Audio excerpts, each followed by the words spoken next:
So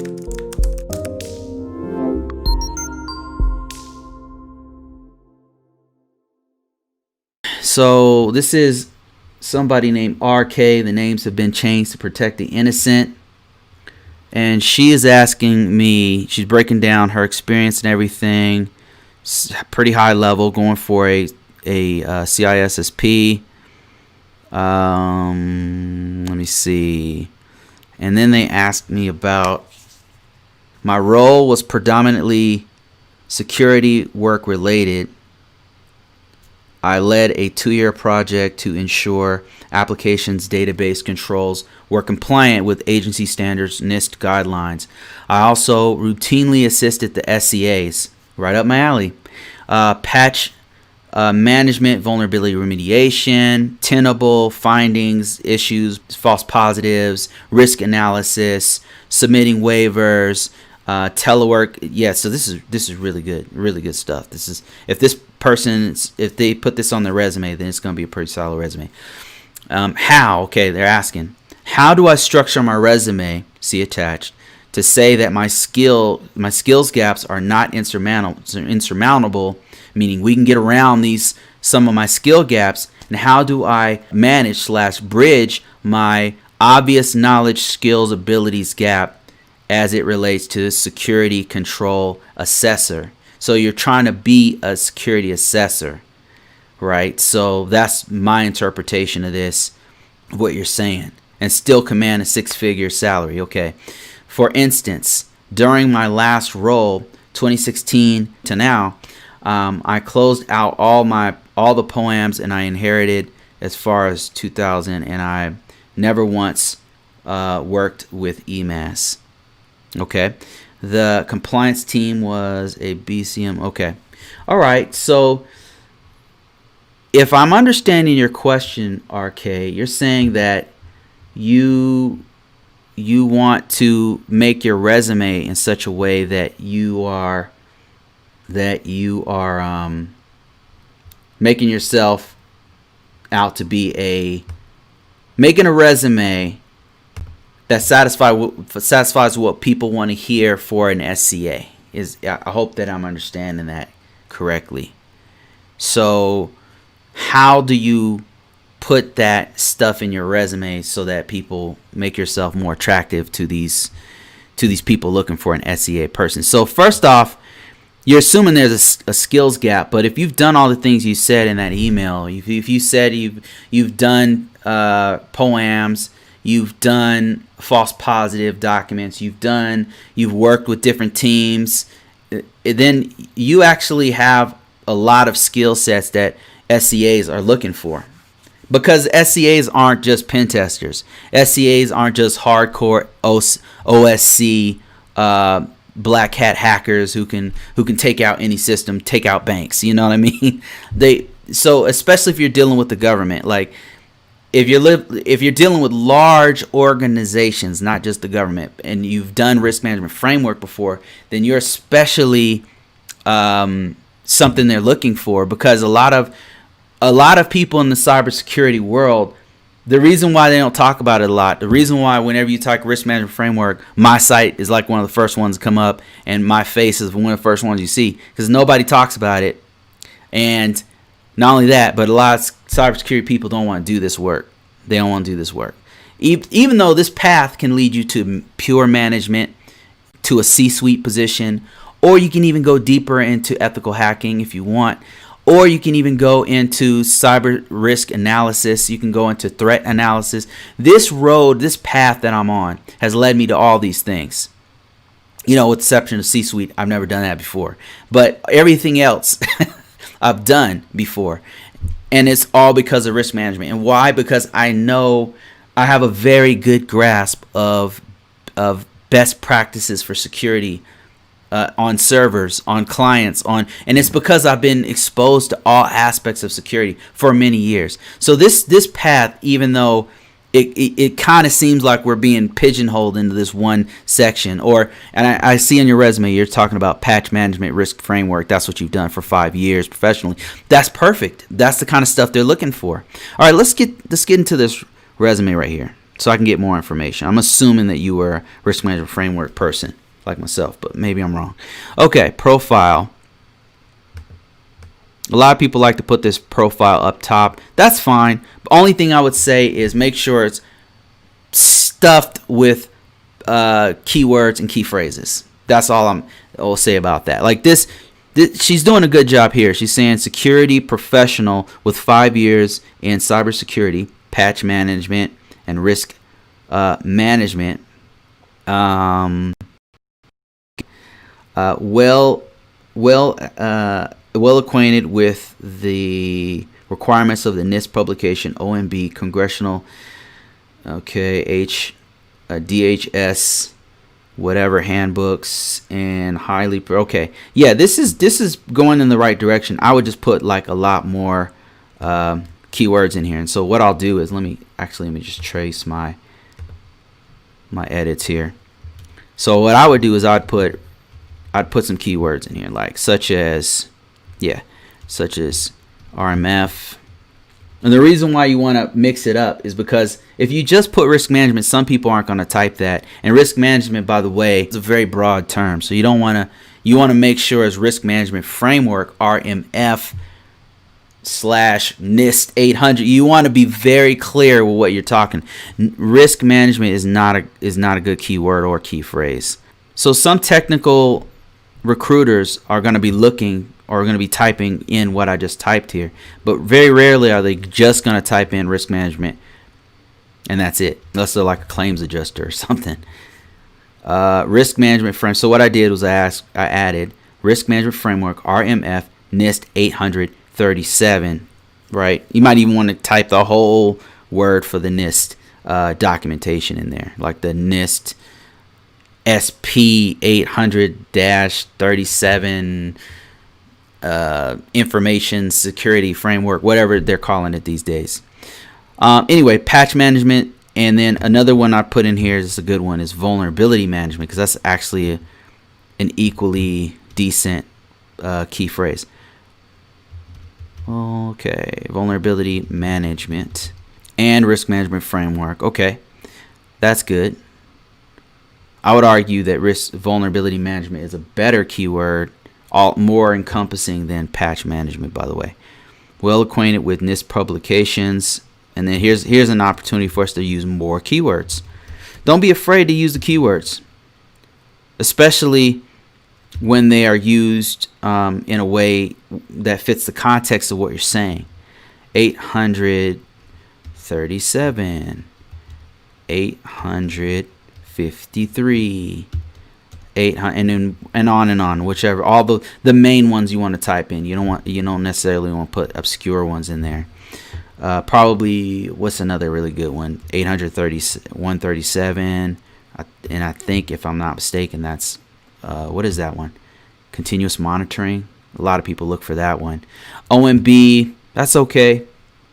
Most people aren't typing in OMB. They might type in FSMA though. So if you have FSMA experience, you want to put that. But see, the thing is, if you've done this before, if you've done risk management, you've done FSMA. So FSMA is something they might type in. You said you did EMAS in there, but that's not a publication, is it? Okay, anyway. But anyway, you get the idea. You want to put keywords right on the top, and don't leave any spaces in here. Don't just put general stuff. Use the keywords. And the reason why you want to put keywords right on top is because who are you getting this resume to? You're going to upload it to Indeed.com, right? You're going to upload it to LinkedIn. Well, it's a keyword rich environment. So when you upload it there, the search engine is looking for keywords. So you want to definitely put them in your resume to begin with. A good resume is what's going to bring you a lot of opportunities. Security SME. Now let's dive into the meat of this thing. Let's see if you have any certifications. Look at that, bachelor's degree in science. I would put this right on top. Actually, this is a big deal. I would put this on the top.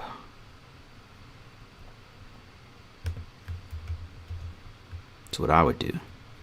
And the reason why I would do this is because a lot of these high level, high paying jobs, they're looking for specifically a bachelor's degree at least with a certain amount of years. And it seems like you have it. So you want to put that right on top. And then you probably want to, a lot of times the recruiters are lazy. So they're going to type in, BS, what do you have, a BSIS? BSIS. There you go. Okay, let's get into the meat of this thing. We're just going to address one of these. I won't go through everything unless it's really, really good stuff. It looks like she does have some really good stuff in here, by the way. All right, let's start at the top here. Security SME software engineer. All right, so I would reword, if you can, like, I'm not telling you to lie on your resume. I'm not telling anyone to lie on the resume. But what I am telling you to do is use a good keyword for the same job.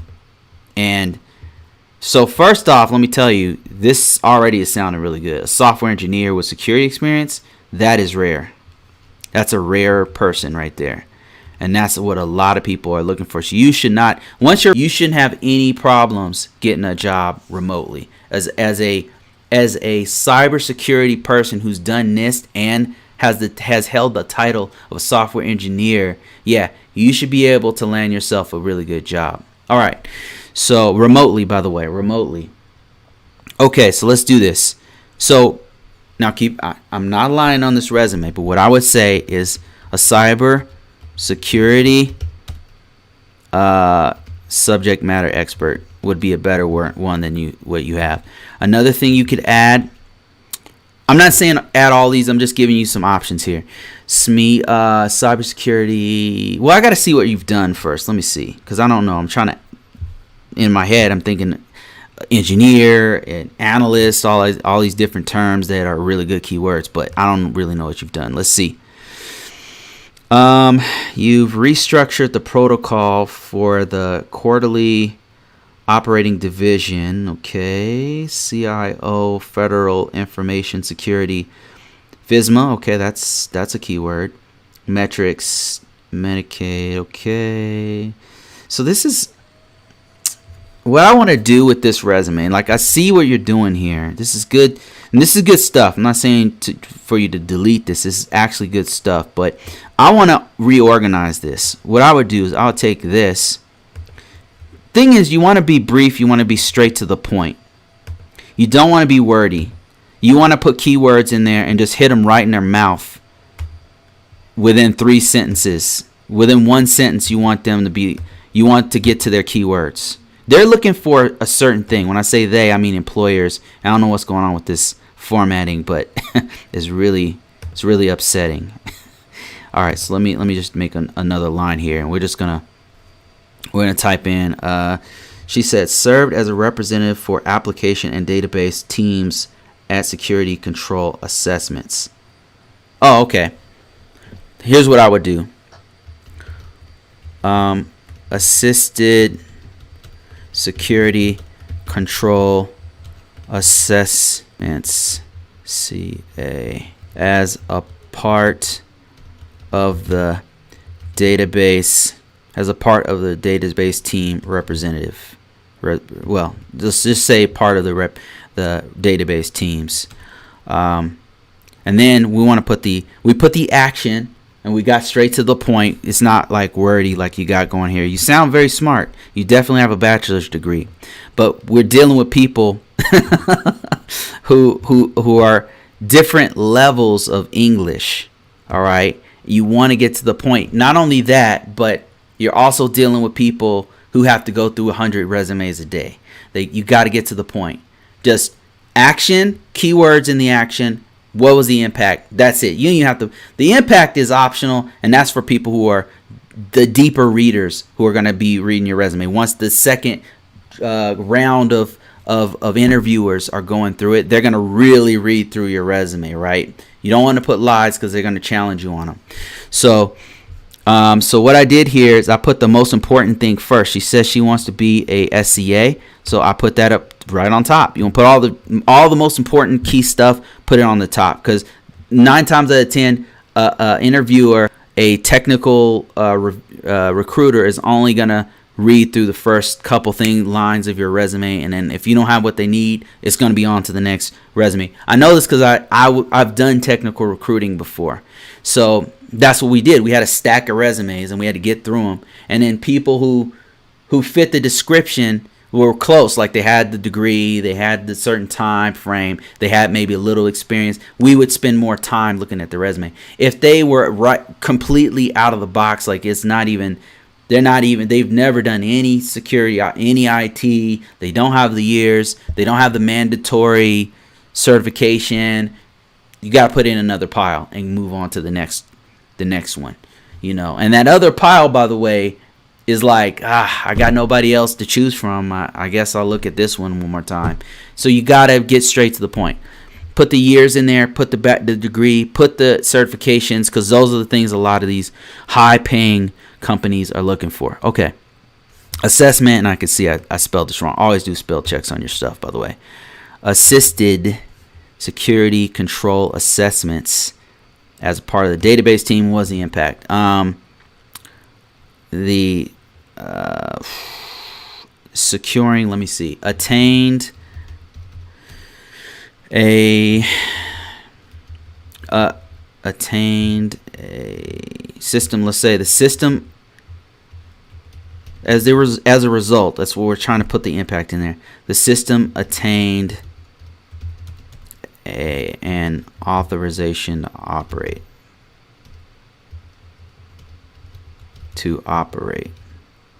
Or you could put something like system passed the security control assessment 3 years running, or whatever the truth is. You want to put in 3 years running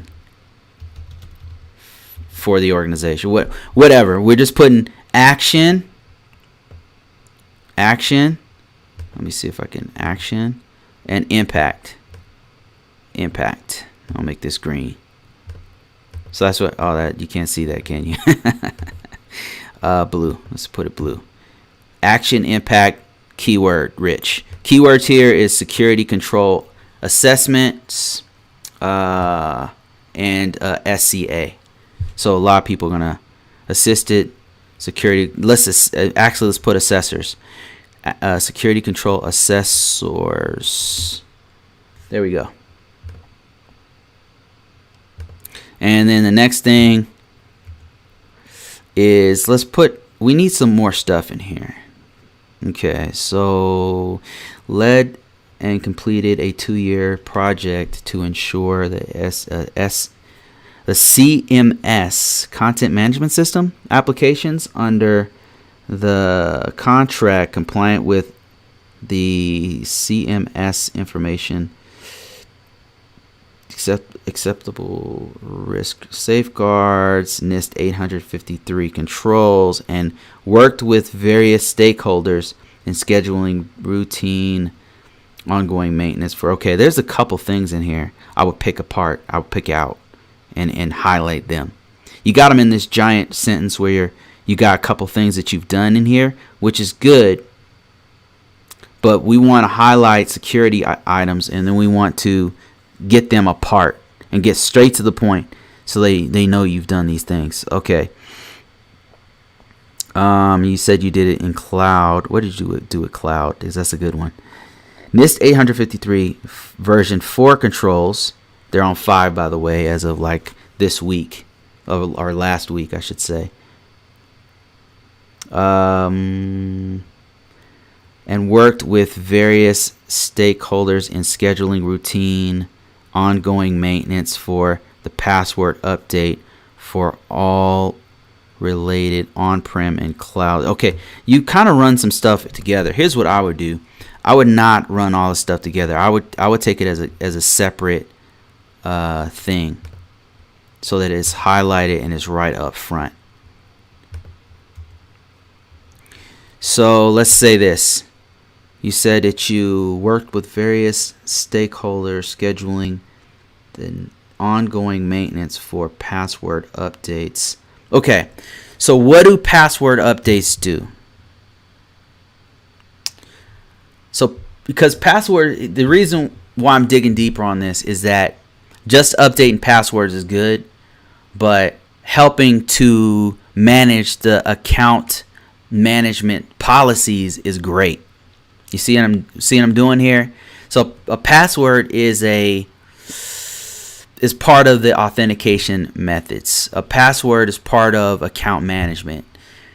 So you helped with the account management. You helped with the identification and authentication for the whole enterprise.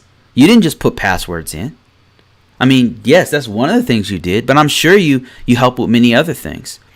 So we want to start with something like what did you do here? You said schedule ongoing maintenance. Okay, that's ongoing maintenance, continuous monitoring, which is a key word, by the way.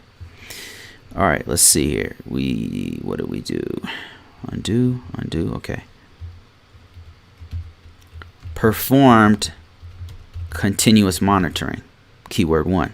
Monitoring of identification and authentication. Help me out here. This might even be this isn't even the best keyword. There's another keyword that I'm not thinking of, but authentication and identification. In fact, let's go to the well here. We need a better keyword than identification, authentication. And there's one I'm missing. There's a keyword that is really hot that I'm missing, and I'm trying to think of it. It is system administrator. Dang it! This phrase that I've seen over and over again. It's been haunting my dreams lately, and I cannot think of the phrase people have been using in our field. And somebody at work used it with me, and I'm like, oh, okay, that's the thing. All right, so I cannot find it. But it's dealing with identification and authentication. Identification authentication is just username, password. Identification, username, authentication, password. Usually, these days you want to use multi-factor authentication, which means something you know, something you are, or something you have. So that's a password. It could be your fingerprint. It can be a smart card. So any of those things fit the description of MFA. As a side note. Let's go back to the resume here, and let me type in. Let's just keep identification authentication since I'm having an old man problem. I can't remember the actual phrase here. Performed continuous monitoring of identification authentication. Let's just put access. Let's not put access management. Identification authentication for the enterprise. Enterprise. Another keyword, enterprise, meaning the whole network and how it all ties together. That's an enterprise. For the enterprise, and let's kind of look at this here. What else did she say? Oh, yeah, here we go. For on-prem and cloud-based services. Now, this is really a cloud. If you can put cloud is like right now it's a buzzword everybody's using. You want to be specific. You want to pay AWS or whatever you used, as a matter of fact, because any of those are going to light your resume up. So right now, if you know any kind of cloud, man, it's hot right now because so many organizations are using it. It's just one of those things. One of those phases our field is going through where they're obsessed with clouds. Okay. And perform continuous and identification for AWS and clouds. And the impact was kept the network secure for clients. Let me see. You probably want to be more specific than this with this. Like, you want to probably say something like, for 30 clients, for 30 financial clients. You want to be more specific. And if it was Price Waterhouse, then you probably want to put that in there, because that's a nice little buzzword you can put in there. All right, so we've got our. See how I'm putting like the action, what you did, and I'm making sure the action isn't just like one thing, like a password. What do passwords do for the organization? Think of it that way. How important are passwords? Very, right? They're very important. So you want it to be the wording to reflect the importance of what you're doing. The best way to do that is think about the context of what you're saying. She said passwords. What do passwords do? In the context of an organization, they do identification and authentication. Another direction I could have gone would be account management. Helping with account management would be another thing. That's helping the whole organization. If you want to put passwords in there, you could put them in there. You can say updating passwords for critical accounts for the enterprise, on-prem, and cloud services. So this is how when I'm going through my resume, this is the kind of stuff. You always got to think about the impact to the organization, because when people are reading through your resume, they're wondering how can JK, how can Melody help our organization? Where will she fit in? What things can we use from her? Now, when you go to the resume, you are interviewing them. So you're going to answer all their questions of them reading through your resume or whatever, but you need to interview them. That's a very important piece. You're interviewing them just as much or more than they're interviewing you. So you need to ask those questions: the who, what, when, where, and why. Who are you guys? What do you guys do? Oh, you guys are in the financial sector. What kind of financial stuff do you guys follow Sarbanes-Oxley? Do you guys ask those questions? What do you guys do on a regular basis? Now, as a security person, what will I be doing on a daily basis? Will I be working with a team of how many? How many hours do we work? Shift work? How much travel do we do a year? 10%? Okay, what places do we go to? You need to ask who, what, when, where, and why. Don't be afraid, because you're interviewing them as much as they're interviewing you.